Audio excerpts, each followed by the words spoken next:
नमस्कार, city post live में आपका स्वागत है। मैं हूं आपके साथ मुकेश कुमार सिंह। 24 सितंबर का दिन बेहद खास था। सीडब्ल्यूसी की मैराथन बैठक बिहार में पहली बार, गणतंत्र के बाद पहली बार बिहार में सीडब्ल्यूसी की बैठक हुई। कांग्रेस इस बार चाह रही है कि बिहार में बेहतर से बेहतर प्रदर्शन करे और फ्रंट फुट पर खेलती हुई कांग्रेस नजर आ रही है। इसी कड़ी में कल 26 सितंबर को मोतिहारी में प्रियंका गांधी आ रही हैं और यह कार्यक्रम बेहद ही बड़ा बनाने का प्रयास चल रहा है और कोसी सीमांचल से लेकर मोतिहारी का जो इलाका है वहाँ से काफ़ी संख्या में लोग आएंगे, लाखों का जनसैलाब उमड़ेगा।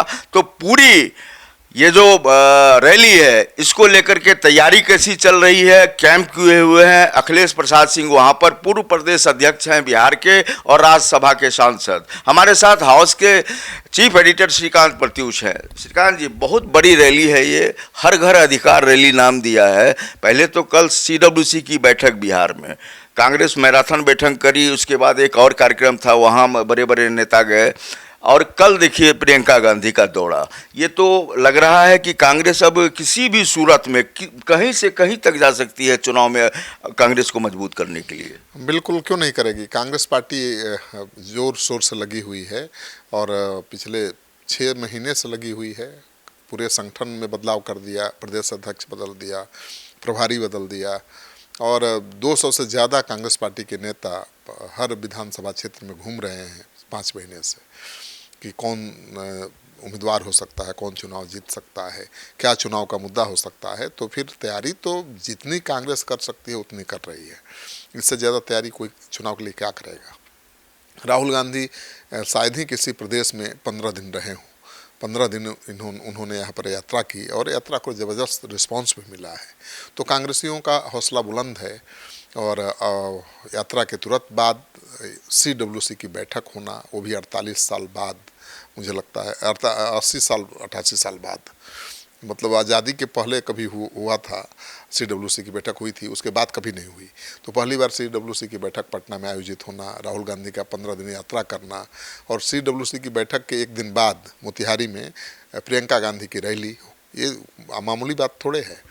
मतलब कांग्रेस कोई कोर कसर नहीं छोड़ना चाहती है।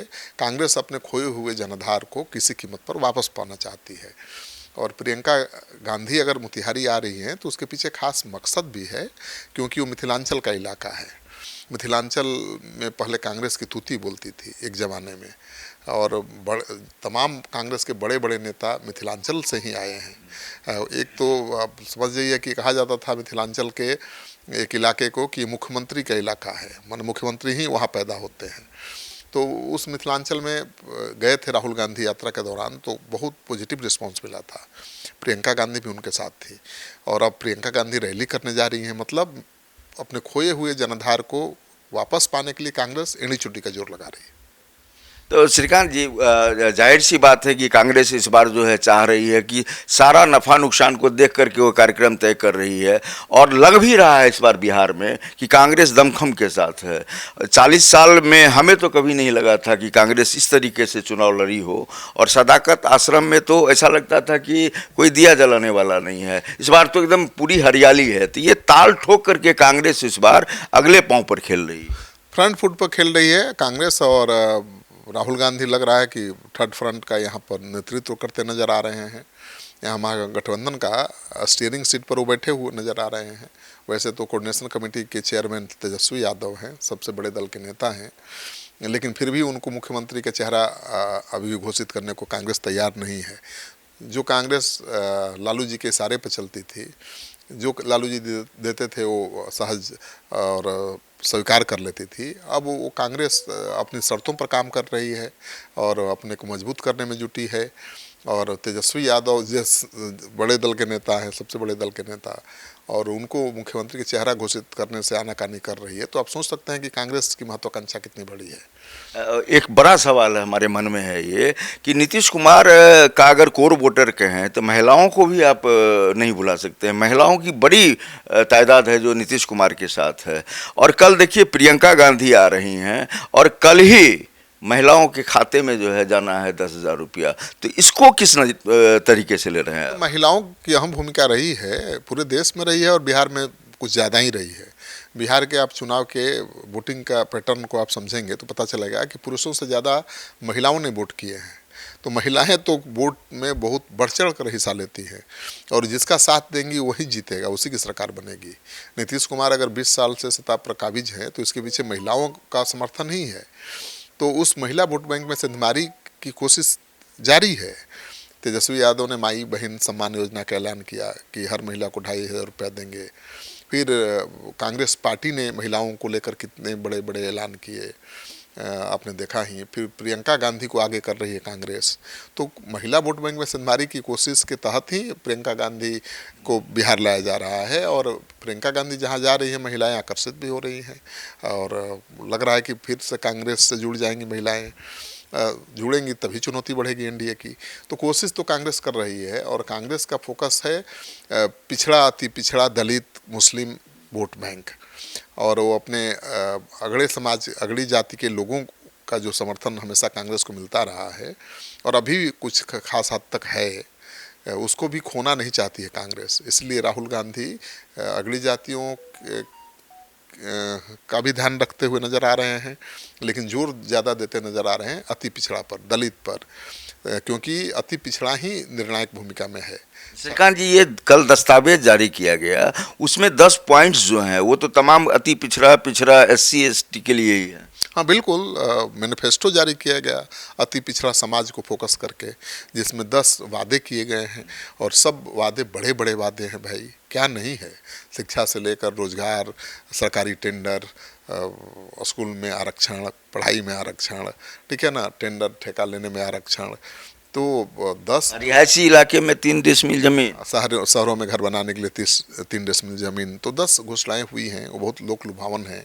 और मुझे लगता है कि कांग्रेस किसी भी कीमत पर अति पिछड़ा समाज को जोड़ना चाहती है। अभी आज की तारीख में अति पिछड़ा समाज एनडीए के साथ है, मोदी के साथ कह सकते हैं आप, बीजेपी के साथ है। रैंडम सर्वे में मैं गया था, 50 विधानसभा घूम चुका हूँ। तो मोदी का जो राशन वाला स्कीम है वो बहुत काम करता हुआ नज़र आ रहा है और नीतीश कुमार की जो योजनाएं हैं वो भी बहुत महिलाओं को जोड़ रही हैं। जैसे पेंशन बढ़ा दिया, 400 से 1100 कर दिया, बहुत बड़ा फैक्टर बन गया है।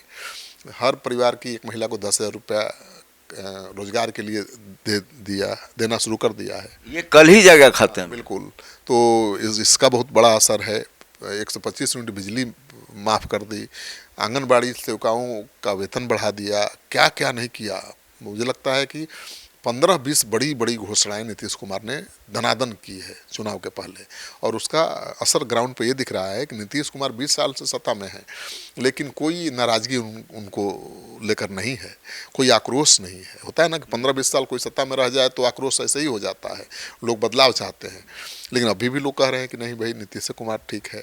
तो ये चुनौती है यही महागठबंधन की, कांग्रेस की भी, आरजेडी की भी। अब किस हद तक कांग्रेस पार्टी इसमें सेंधमारी कर पाएगी अति पिछड़ा समाज में, ये देखने वाली बात होगी। मोटे तौर पर इतना ही कहूँगा मैं आखिर में कि प्रियंका गांधी आ रही हैं, यह बड़ी रणनीति का हिस्सा है। कांग्रेस बहुत सोच समझ करके प्रियंका गांधी को भेज रही है और कल के कार्यक्रम पर हम लोगों की भी नज़र रहेगी कि महिलाओं को रिझाने में प्रियंका गांधी कितना कामयाब होती है। हालांकि चुनाव का जब डेट घोषित हो जाएगा उसके बाद जो आचार संहिता के बाद जो जाएंगे चुनावी मैदान में तमाम बड़े बड़े नेता, उस समय तो अलग परिस्थिति बनेगी, लेकिन पहले चुनाव की तिथि की घोषणा से पहले प्रियंका गांधी मैदान में उतरी हैं, तो यह बड़ी रणनीति का हिस्सा है और महिलाओं को अपनी ओर खींचने के लिए कांग्रेस कोई कोर कसर छोड़ना नहीं चाह रही है। इस डिबेट में इतना ही, लेकिन आप कहीं जाइएगा नहीं, आप लगातार बने रहिए सिटी पोस्ट लाइव के साथ। शुक्रिया।